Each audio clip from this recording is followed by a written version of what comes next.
요한계시록은 오늘날 지상 교회들과 성도들에게 열려있는 증거이자 동시에 여전히 닫혀있는 하나님의 계시입니다. 1장 1절에서 예수 그리스도의 계시라고 증거합니다. 계시가 주어지고 열려서 풀이가 되는 과정 전체가 철저하게 하나님 원인론적이며 하나님 중심적이다라는 거예요. 1장 3절과 22장 18절 19절의 증거는 요한계시록에 나타나는 계시들의 다가서는 자들의 자세와 태도에 엄중한 경고를 바라고 있습니다. 복과 저주라는 양면이 요한계시록을 여는 자들에게 다가온다라는 거예요. 1장 3절의 하반절 한번 봐보세요. 때가 가까움이라. 이 증거는 예수 그리스도가 친히 때의 비밀을 열어서 자신이 바라신 계시를 그의 합당한 그릇들에게 드러내시고 풀이하신다라는 말로 요한계시록이 여전히 끝까지 닫혀있는 증거로는 남을 수 없다라는 것을 알려줍니다. 하나님의 계시가 드러나는 과정은 1장 1절에 나타난 원리를 쫓아서, 그리고 다니엘서 2장에 나타난 다니엘에게 하나님의 계시가 드러나는 그 과정들을 통해서 우리가 알 수 있다는 거예요. 계시라는 하나님의 은밀한 일은 사람의 지식이나 신학적인 연구를 통하여 불완전하게 부분적으로 알려지지 않고, 다니엘서 2장 22절의 증거에 따라서 하나님께서 깊고 은밀한 일을 나타내시고 어두운 데 있는, 숨겨져 있는 것들을 알게 하심으로 가능하다라는 거예요. 하나님과 증거자, 계시에 다가가는 자들 간의 상호관계, 즉 친밀감의 깊이와 너비는 하나님께서 숨기시고 감추신 것들, 사실을 밝히 하는 일에 중요하게 작용합니다. 베드로 후서 1장 19절에서 21절은 이전의 하나님의 계시보다 마지막으로 주어진 요한계시록이라는 예수 그리스도의 계시를 바르게 읽고 합당하게 풀이하는 작업의 중요한 레드라인입니다. 마지막 때와 관련해서 하나님의 시간표를 읽는 작업이 다양한 사건들, 난리와 소문들의 발발로 인해 충동적으로 동시에 신학적 관점으로 읽고 해석될 수는 없다라는 말이에요. 증거자의 해석과 이해, 그리고 증거 작업은 자신의 선택과 결정이지만, 그는 요한계시록이 엄중히 경고하고 있는 22장 18절에서 19절의 말씀을 짊어져야 한다는 거예요. 요한계시록 1장 3절은 요한계시록이 열린 책이면서 동시에 22장 18절 19절은 여전히 닫혀있는 하나님의 계시라는 거예요. 하나님의 계시는 하나님의 영으로 말미암고 하나님의 때와 하나님의 목적이 드러나는 경륜, 하나님이 일하시는 방식에서 그가 택하신 그릇들을 통하여 증거된다라는 것을 성경이 말하고 있다라는 거예요. 반드시 이 원리를 벗어나면 안 돼요. 이러한 사실을 경고하듯이 사도 바울은 성령의 은사들과 성령의 나타남이 활발하여 하나님의 계시, 즉 증거를 자신감 있게 드러내던 고린도 교인들을 향하여서 일갈하고 있다는 거예요. 고린도전서 2장 9절에서 11절 말씀을 한번 봐보세요. 기록된 바 하나님이 자기를 사랑하는 자들을 위하여 예비하신 모든 것은 눈으로 보지 못하고 귀로 듣지 못하고 사람의 마음으로 생각하지도 못하였다 함과 같으니라. 오직 하나님이 성령으로 이것을 우리에게 보이셨으니 성령은 모든 것 곧 하나님의 깊은 것까지도 통달하시느니라. 사람의 일을 사람의 속에 있는 영 외에 누가 알리요? 이와 같이 하나님의 일도 하나님의 영 외에는 아무도 알지 못하느니라. 성령의 은사와 성령의 나타남이 그 사람에게서 나타나는 것과 그 안에 그리스도가 찾으시는 열매가 있는 것은 전혀 다른 문제예요. 하나님의 일, 예수 그리스도의 계시로 나타나는 요한계시록은 하나님의 영으로 드러나고 이해되고 증거되는 내용이라는 거예요. 저는 요한계시록 전반을 시리즈나 요약본 영상물로 제작하여 증거하고 가르치는 태도를 멀리합니다. 그들은 요한계시록의 증거를 부분적으로 지엽적으로 알고 있다라고 말하는 자임을 스스로 광고한다라는 거예요. 특히 마지막 때 하나님의 시간표와 관련하여 우후죽순으로 올라오는 유튜브 영상물은 요한계시록 1장 8절에 나는 알파와 오메가라는 증거도 충분히 읽지 못한 채 부분적이고 파편적인 지식 전달에 그치고 있다는 거예요. 저는 그들이 전부 틀렸다고 말하는 게 아니라 부분적으로 아는 것을 성급하게 하나님의 일들이나 하나님의 뜻으로 용감하게 주장하는 태도를 경계한다는 거예요. 사도 바울은 고린도전서 13장 9절에서 12절에 중요한 사실을 밝힙니다. 고린도전서 13장 9절에서 12절은 하나님의 계시를 받거나 주장을 할 때에 증거자가 반드시 가져야 할 자세입니다. 주님은 겸손하여 자신을 낮추는 자들에게 다가가시며 기꺼이 자신의 뜻을 나타내신다라는 거예요. 그래서 실학자라고 해서 요한계시록을 바르게 증거하는 게 아니에요. 자신에게 여전히 가리워져 있는 하나님의 계시에 성급하게 지성과 책들이나 영상으로 다가가기보다는 하나님의 영의 도우심을 구하며 기다려야 한다는 거예요.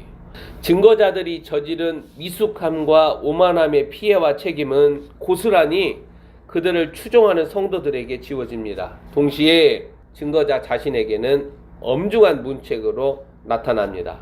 야고보서 3장 1절은 선생된 자들의 엄중하고 무거운 큰 심판을 경고하면서 선생되는 일을 경계합니다. 사도 요한의 증거는 요한계시록이 지니는 무게와 책임을 언급하는 것으로 시작합니다.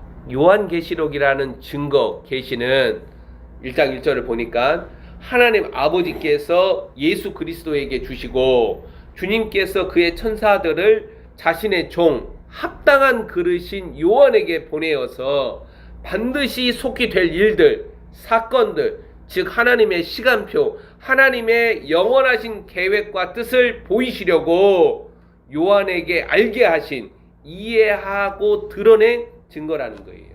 오늘날 마지막 때와 관련해서 사도 요한의 증거를 하나님의 말씀으로 증거하려는 자들은 1장 1절이 담고 있는 자격을 스스로 구비해야 한다라고 저는 판단하고 있다는 거예요. 그래야만 1장 8절에 알파와 오메가이신 하나님을 아는 일이 가능하고 증거자가 증거하는 예수 그리스도의 계시가 부분적으로 편협하게 한시적으로 시대와 세대에 국한되어 드러나지 않고 무엇을 증거하느냐? 하나님의 계시는, 예수 그리스도의 계시는 하나님의 영원하신 계획과 목적과 뜻을 증거한다라는 거예요. 이 방식이 자신 안에 같이 일어나야 돼요. 좀스러운 지식과 정보들로 저열하게 영상과 증거들을 만들어 퍼뜨리는 일을 저는 죄악이라고 생각을 해요.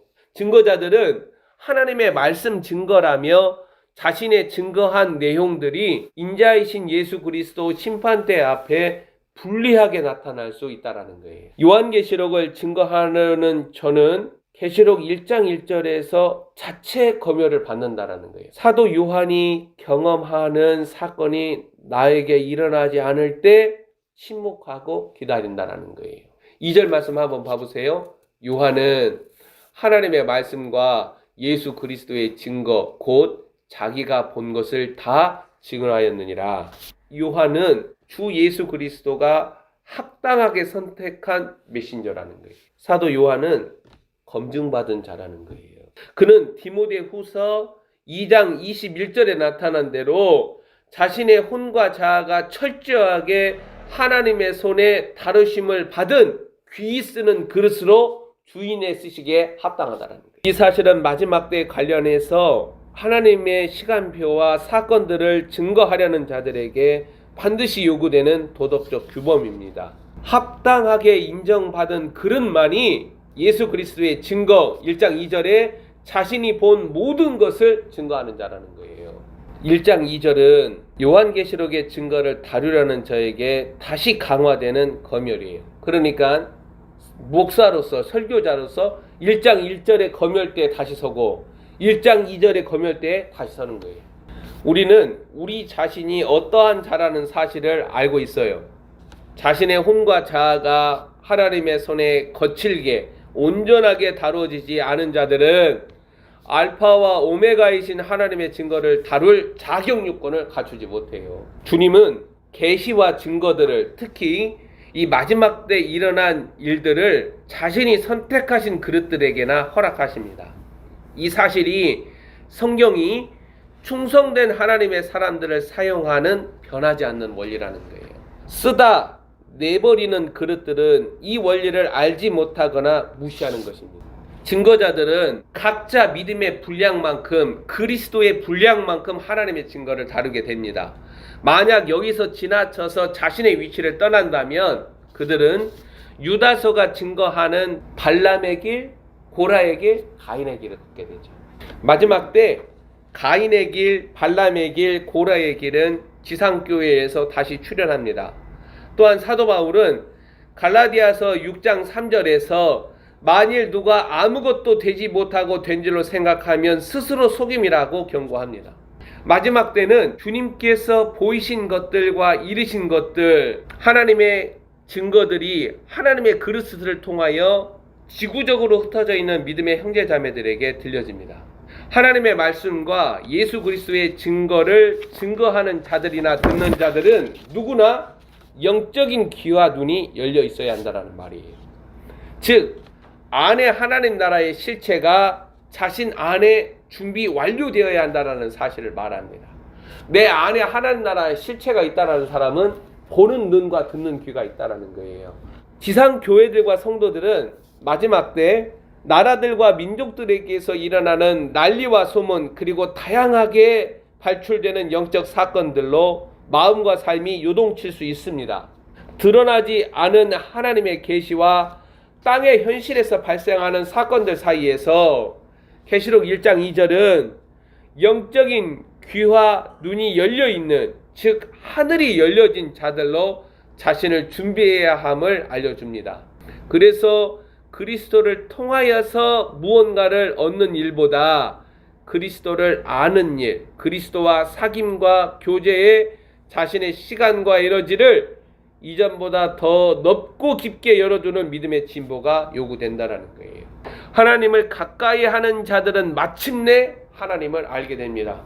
3절 말씀, 이 예언의 말씀을 읽는 자와 듣는 자와 그 가운데 기록한 것을 지키는 자는 복이 있다. 그래서 1장 1절, 2절, 3절은 우리에게 많은 것들을 네 안에서 실제적으로 영적인 준비 완료가 되도록 우리에게 요구하고 있는 거예요.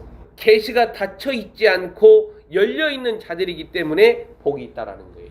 때가 가까움이라는 증거와 함께 예수 그리스도의 계시는 누구에게든 열려 있는 가능성을 언급하기 때문에 요한계시록이라는 증거를 다룰 수 있음을 말해줍니다. 요한계시록이라는 하나님의 계시가 지상 교회들과 성도들을 기꺼이 초청하고 있다라는 거예요. 그리스도의 계시가 드러나는 합당한 방식과 접근에 우리 자신을 내어줄 수 있다라는 말이죠. 자, 1장 7절 말씀 한번 읽어봅시다. 볼지어다 그가 구름을 타고 오시리라. 각 사람의 눈이 그를 보겠고 그를 찌른 자들도 볼 것이요 땅에 있는 모든 족속이 그로 말미암아 애곡하리니 그러하리라. 아멘. 사도 요한은 하나님께 영광과 송축과 존귀를 돌리고서 주 예수 그리스도의 다시 오심을 언급합니다. 오메가 때 지상 교회들은 신랑 주이신 예수 그리스도 오시는 현실에 묶여 있다라는 거예요. 1장 4절 5절에 계시되는 주 하나님, 삼위일체 하나님께서 오메가 때 하실 일들의 교회들의 동선이 바르게 동시에 단단히 조율되어 있어야 함을 말하고 있다는 거예요. 1장 11절에 나타나는 아시아 7교회에 보내는 2장 3장의 편지는 1장 7절이 증거하는 때 일어나는 사건에 그들이 아시아 7교회가 그리스도의 몸으로 합당하게 드러나도록 교정하는 증거가 2장 3장의 증거라는 거예요. 1장 7절 NLT 성경이나 영어 NASB 성경에 의하면은 하늘의 구름들과 함께 오신다. 그 구름과 함께 오신다라고 증거를 해요. 구름을 타고 이 의미보다는 사도행전 1장 9절과 11절의 증거들을 재현하는 모양으로 주님이 오신다는 거예요. 1장 7절에 주목하여 보는 사실을 재차 강조하면서 1장 7절은 뭘 보라는 거예요? 구름이라는 것에 주목하지 말고 주님의 영광을 볼 수 있어야 한다는 거예요. 땅의 모든 족속들의 반응을 어떻게 나타내요? 한탄과 애곡과 애도와 슬픔으로 증거하는 특이점이 나타난다는 거예요. 지구상의 모든 민족들 반응이 환희와 기쁨과 감격이 아니라 울음입니다. 여기에는 예수 그리스도가 주가 되시는 과정과 이 과정을 빌립보서 2장에서 증거를 해요. 그리고 그리스도가 다시 오심 안에 이전에 죽임당하신 사실, 그의 희생적 사랑이 드러나고 그리스도의 죽음, 희생적 사랑에 진실로 가담하는 민족들의 반응이 주가 다시 오시는 영광과 맞물려 있기 때문에 뭘로 나타나는 거예요? 애곡과 울음으로 나타난다는 거예요. 그래서 그가 강림하실 때 나타날 주 예수 그리스도의 영광이 그리스도를 계시하는 거예요. 자, 1장 9절 한번 읽어봅시다. 나 요한은 너희 형제요 예수의 환난과 나라와 참음에 동참하는 자라.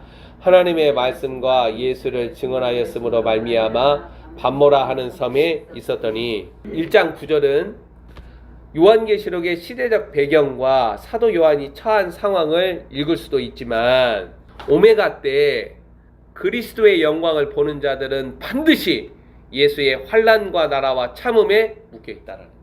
그리스도의 나라이자 제사장들은 환난과 참음으로 나타나는 고난을 짊어진다는 말이에요.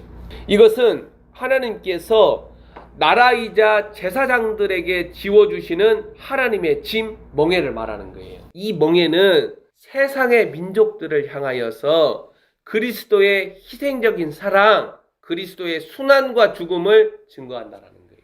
또한 사도 바울은 로마서 8장에서 만물 가운데 하나님의 아들들이 드러나는 하나님의 영광을 증거하면서 로마서 8장 16절 17절에서 그리스도의 영광에 참여하기 위하여 하나님의 아들들이 그리스도의 영광에 참여하기 위하여 반드시 그와 함께 고난을 받아야 한다라고 증거합니다.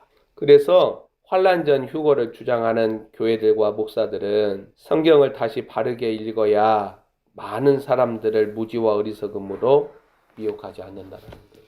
오메가 때 지상 교회들에게 하나님의 사랑이나 하나님을 사랑함은 역설적으로 환난과 참음에서 드러나고 이러한 사실을 1장 9절이 증거하고 있다는 거예요. 오메가 때 하나님의 말씀과 예수 그리스도의 증거를 받는 자들은 누구라도 환난과 참음과 고난이 주는 영광으로 견인된다는 거예요.